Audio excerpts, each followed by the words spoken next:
نحمده ونصلي ونسلم على رسوله الكريم اما بعد فاعوذ بالله من الشیطان الرجیم بسم اللہ الرحمن الرحیم۔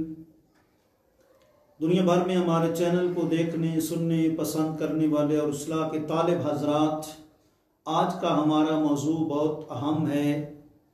کہ غیبانہ نماز جنازہ پڑھنا جائز نہیں، اور یہ آقا رحمت صلی اللہ علیہ وآلہ وسلم کا خاصہ ہے۔ یعنی ایسا نہیں ہو سکتا کہ کوئی فوت تو کشمیر میں ہوا ہو لیکن پاکستان میں صفے بنا کر آگے میت کی عدم موجودگی میں اس کی نماز جنازہ پڑھی جائے، یہ جائز نہیں ہے۔ لیکن آقا رحمت صلی اللہ علیہ وآلہ وسلم سے چونکہ اس کا ثبوت ملتا ہے، ایک دو مقامات پر آپ نے نماز جنازہ پڑھائی، تو بعض لوگوں نے اس سے استدلال کر کے انہوں نے کہا کہ جتنی دفعہ ہم زندگی میں چاہیں جب چاہیں غیبانہ نماز جنازہ پڑھا سکتے ہیں۔ ہم ساری تفصیل آپ کی خدمت میں عرض کرتے ہیں۔ پہلی بات، حضور نے صرف 2 کی نماز جنازہ غیبانہ پڑھائی۔ جی، نجاشی بادشاہ، حبشہ کا رہنے والا نجاشی بادشاہ جو تھا، جی، جس کا نام ہمنا تھا، آقا رحم اور اس نے حضرت ام حبیبہ رضی اللہ عنہ ساتھ جب حضور کا نکاح ہوا تو اقمار بھی بہت زیادہ اس نے اپنی طرف سے 4000 کے درہم کے قریب اس نے جو ہے وہ دیا، اور بھی اس کے اسلام پر بہت زیادہ اس کے احسانات ہیں۔ وَإِذَا سَمِعُوا مَا أُنزِلَ إِلَى الرَّسُولِ تَرَىٰ أَعْيُنَهُمْ تَفِيضُ مِنَ الدَّمْعِ مِمَّا عَرَفُوا مِنَ الْحَقِّ۔ صحابہ اکرام کی جب جماعت گئی اور اس کو اسلام کی دعوت دی تو اس کی آنکھوں سے آنسو جاری ہو گئے، اس نے حق کو پہچان لیا اور کہا ربنا آمنا فاکتبنا مع الشاہدین، ہم ایمان لے آئے۔ جی، یہ مومن تھا، اس کی حضور نے نماز جنازہ جو ہے وہ پڑھی۔ نمبر 2، معاویہ بن معاویہ مزنی رضی اللہ تعالیٰ عنہ، ان کی بھی آقا علیہ السلام نے نماز جنازہ پڑھی، لیکن فرق یہ ہے کہ ایک کی مدینہ پاک میں پڑھی اور دوسرے جو ہیں ان کی تبوک میں، میدان تبوک میں پڑھی۔ نجاشی بادشاہ جب حبشہ میں فوت ہوا تو حضور نے اس کی نماز جنازہ مدینہ منورہ میں پڑھی، اور جس وقت معاویہ بن معاویہ مزنی رضی اللہ تعالیٰ عنہ کا انتقال ہوا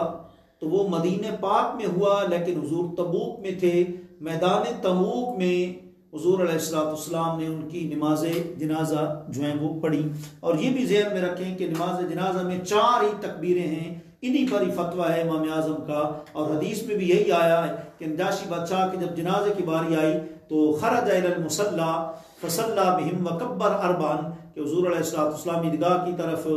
جو ہے وہ نکلے اور صحابہ بھی آپ کے ساتھ نکلے، آپ نے صحابہ کو صفے بنانے کا کہا، 4 تکبیر آپ نے نماز جنازہ جو ہے ان کی پڑھائی۔ تو یہ بات تو سامنے آ گئی کہ 2 کی حضور نے غیبانہ نماز جنازہ پڑھائی، لیکن ذہن میں رکھیں امام اعظم ابو حنیفہ نعمان بن ثابت رضی اللہ تعالیٰ عنہ کے نزدیک غیبانہ نماز جنازہ جائز نہیں ہے۔ آپ فرماتے ہیں قولہ موضوعا لامام المصلی، آپ فرماتے ہیں جب میت مصلی یعنی نمازی کے سامنے رکھی جائے گی تو پھر نماز جنازہ جائز ہوگی، اور آپ فرماتے ہیں کہ غیبانہ میت کی نماز جنازہ جائز نہیں۔ اب یہ بھی قابل غور بات ہے کہ ایک طرف تو 2 حدیث سے ثابت ہے اور دوسری طرف امام اعظم ابو حنیفہ علیہ رحمہ جو ہے اس کو ناجائز قرار دے رہے ہیں، تو انشاءاللہ ہم سارے جو ہیں وہ دلائل پیش کریں گے۔ امام اعظم کوئی عام ہستی نہیں ہے، ساری زندگی حدیث کی تحقیق اور ریسرچ میں آپ نے گزاری ہے، اگرچہ آج کل کے بدعقیدہ کی طرح آپ نے انسٹیٹیوٹ نہیں قائم کیے، لیکن جو کام آپ نے کیا حدیث کا جو ہے فہم حدیث جو اللہ نے آپ کو عطا کیا تھا، رہتی دنیا تک انشاءاللہ وہ برقرار رہے گا۔ قابل غور بات ہے کہ امام اعظم ابو حنیفہ کا انتقال تو 250 ہجری میں ہو رہا ہے، اور امام بخاری امام ابو عبداللہ محمد بن اسماعیل بخاری کا انتقال ایک تحقیق کے مطابق 256 میں ہو رہا ہے۔ فیصلہ آپ نے کرنا ہے کہ زمانہ رسالت کے قریب کس امام کا انتقال ہے، آیا 150 ہجری قریب ہے یا آیا 255 یا 56 ہجری وہ قریب ہے، یقیناً آپ فیصلہ کریں گے کہ امام اعظم ابو حنیفہ کا جو دور ہے حضور کے قریب ترین جو ہے وہ آپ کا زمانہ ہے۔ حضور فرماتے ہیں خیر القرون قرنی ثم الذین یلونہم ثم الذین یلونہم ثم الذین یلونہم، فرمایا سب سے بہترین زمانہ میرا ہے، پھر میرے بعد ان کا زمانہ ہے جو میرے قریب ہیں، پھر ان کے بعد جو ان کے قریب ہیں، پھر ان کے بعد جو ان کے قریب ہیں۔ تو اس حدیث سے ثابت ہوا کہ امام اعظم ابو حنیفہ کی جو ریسرچ ہیں، جو تحقیقات ہیں، الحمدللہ وہ بارگاہ رسالت میں مقبول ترین ہیں۔ جی تو بہرحال ہم عرض کرتے ہیں کہ قابل غور بات ہے، ایک طرف حدیث جواز کو ثابت کر رہی ہیں، امام اعظم ابو حنیفہ اتنے بڑے امام ہیں، امام الائمہ ہیں، امام مالک کی بھی استاذ ہیں، سارے ائمہ کے استاذ ہیں، وہ اس کو عدم جواز کا قول کر رہے ہیں، تو پھر کیا ہوگا؟ ہم جواب سے پہلے تمہیداً آپ کی خدمت میں عرض کرتے ہیں کہ یہ تو پکی بات ہے کہ آقا علیہ الصلوۃ والسلام جب کوئی فوت ہوتا اس کی نماز جنازہ پڑھاتے، بلکہ تاکیداً صحابہ کو فرماتے لا تفعلوا ادعونی لجنائزکم، فرمایا جب کوئی فوت ہو تو ایسا نہ کرنا کہ مجھے نہ بلانا، بلکہ مجھے ادعونی لجنائزکم، مجھے اپنی نماز جنازہ پر بلا لیا کرو، اپنے ساتھیوں کی نماز جنازہ پر بلا لیا کرو، مجھے ایسا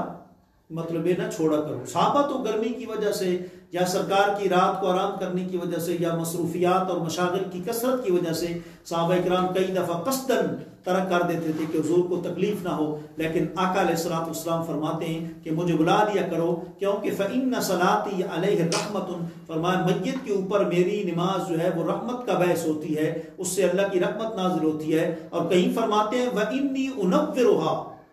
بصلاتي علیہ، فرمایا کہ جب میں نماز جنازہ کسی میت پر پڑھتا ہوں، گناہگار بھی ہوتا ہے تو اس کی اندھیری قبر میں اللہ نور پیدا کر دیتا ہے، وہ قبر بقائے نور بن جاتی ہے حضور کے فیض کی وجہ سے، حضور کے نماز جنازہ پڑھانے کی وجہ سے۔ اور پھر یہ بھی آپ کو معلوم ہے کہ بیر معونہ میں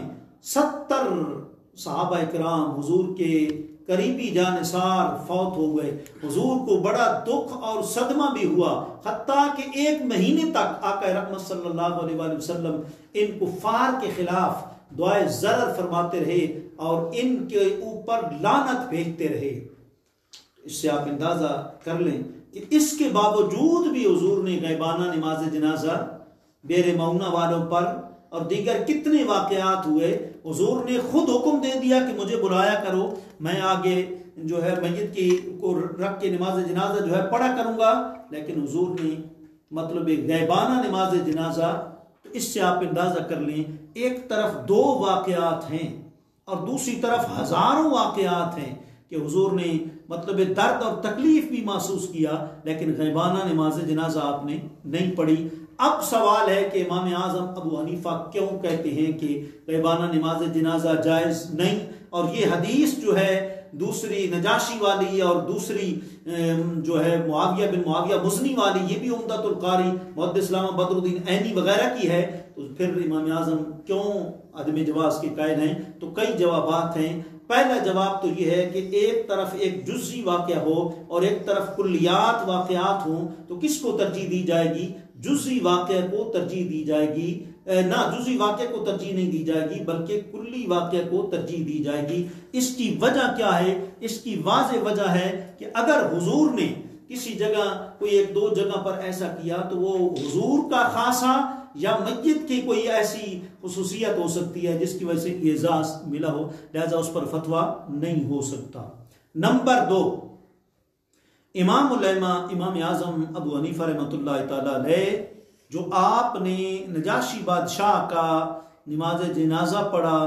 اور معاویہ بن معاویہ مزنی کا پڑھا، اس کی وجہ یہ تھی کہ وہ آقا علیہ الصلوۃ والسلام کی خصوصیات میں سے تھا، اور ایک روایت میں آتا ہے کہ حضور نے، بخاری کی روایت ہے، فرمایا ارا ما لا ترون اسمع ما لا تسمعون، فرمایا جو میری نگاہ نبوت مشاہدہ کر سکتی ہے اس تم نہیں دیکھ سکتے۔ واضح آپ کو معلوم ہے حدیث جبریل اس کا بین ثبوت ہے، کئی صحابہ کرام حضور کی موجودگی میں ہوتے تھے، جبریل امین آتے تھے، حضور کو پیغام خدا بھی پہنچا جاتے تھے، لیکن صحابہ کرام کو وہ نظر نہ آتے اور حضور دیکھ لیتے۔ تو معلوم ہوا کہ، اور ایک روایت میں یہ آتا ہے کہ ایک شخص نماز باجماعت ہو رہی تھی تو وہ پیچھے کھڑا ہو کر اس نے وہاں اللہ اکبر کر دی۔ نماز کے بعد حضور نے فرمایا کہ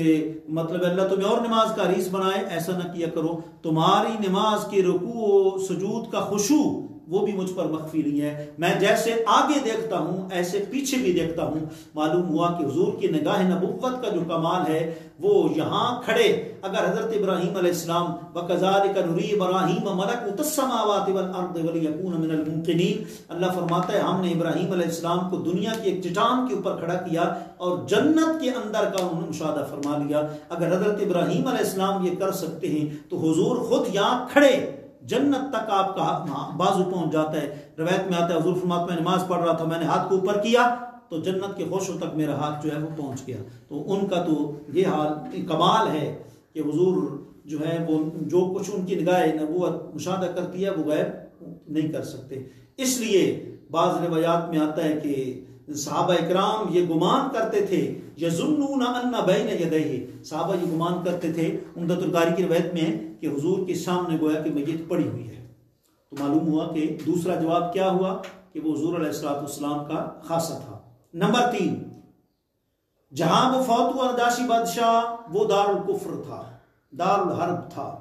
حضور مدینہ پاک میں تھے، حضور نے یہاں سے نماز جنازہ ان کی کیوں پڑھائی؟ اس لیے کہ ان کے اسلام کے اوپر بہت سارے احسانات ہیں،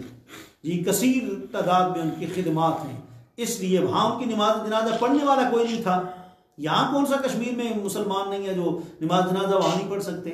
جی؟ یا دنیا کے کس کونے میں مسلمان نہیں ہے؟ حضور نے تو اسلام دنیا کے کونے کونے میں پھیلا دیا ہے، امریکہ ہو، برطانیہ ہو، UK ہو، لندن ہو، جرمنی ہو، ہائی لینڈ ہو، تھائی لینڈ ہو جی، سری لنکا ہو، ویسٹ انڈیز ہو جی، ہر جگہ اسلام پہنچ چکا ہے۔ چاروں اطراف میں اسلام کی جو ہے ڈنکے حضور نے بجا دی ہیں، لہذا وہ چونکہ دار الکفر تھا اس لیے حضور نے پھر ان کی نماز جنازہ مدینہ پاک میں جو ہے وہ پڑھائی۔ اور چوتھی وجہ، نجاشی بادشاہ کے بارے میں کچھ منافق لوگوں کا غلط تصور تھا کہ ہو سکتا ہے کہ مسلمان نہ ہو، تو حضور نے نماز جنازہ پڑھا کر بتا دیا اور ثابت کر دیا کہ نجاشی بادشاہ وہ مسلمان تھا بلکہ اسلام کا مجاہد تھا، اس کی اسلام کے لیے بہت بڑی جو ہے وہ خدمات ہیں۔ حسن اخلاق کا تقاضا ہے، حضور نے اس کو نبھایا ہے۔ الکریم اذا وعد وفا، معزز تو وہ ہوتے ہیں کہ جب وعدہ کرتے ہیں وفا کرتے ہیں۔ اس کے بڑے اسلام پر، بانی اسلام پر احسانات ہیں، اس لیے حضور علیہ السلام نے نماز جنازہ پڑھائی۔ باقی رہا معاویہ بن معاویہ مزنی کا تو واضح حدیث میں آتا ہے، عمدۃ القاری وغیرہ میں موجود ہے، یا رسول اللہ، جبریل امین حضور کی بارگاہ میں آ کر عرض کرتے ہیں یا رسول اللہ صلی اللہ علیہ وسلم کیا آپ نماز جنازہ جو ہے وہ پڑھانا چاہتے ہیں؟ معاویہ بن معاویہ کے حضور نے فرمایا ہاں میں پڑھانا چاہتا ہوں۔ جبریل امین نے، مختلف روایات ہیں، ایک روایت میں یہ آتا ہے کہ پہاڑ کے اوپر پاؤں مارا اور کوئی ٹیلا کوئی درخت آگے نہیں رہا اور معاویہ بن معاویہ مزنی حضور کے سامنے آ گئے، گویا کہ میت امام کے سامنے آ گئی، حضور نے نماز جنازہ پڑھائی۔ اور بعض روایات میں ہے کہ جبریل امین نے پر مارا تو سب کچھ زمین کو سمیٹ لیا گیا اور حضور کے سامنے معاویہ بن معاویہ مزنی آئے تو ان کی حضور نے نماز جنازہ اب میت کو آگے رکھا اور ان کی نماز جنازہ پڑھائی۔ لہٰذا آقا ان وجوہ کی بنا پر، مزید بھی ہیں وقت کی قلت کی وجہ سے تاکہ چینل ہمارا دیکھنے والے لوگ پریشان نہ ہو، اکتاہٹ میں محسوس نہ ہوں، مزید بھی دلائل موجود ہیں، انشاءاللہ کسی موقع پر مزید ہم عرض کریں گے۔ اللہ کریم جو ہمارے مسلمان ہیں ان کی نماز جنازہ پڑھنے کی توفیق عطا فرمائے، جو غائب ہیں جو ہے ان کی کے لیے دعائے مغفرت، ایصال ثواب، ختم پاک کرنے کی توفیق عطا فرمائے۔ وآخر دعوانا ان الحمد للہ رب العالمین۔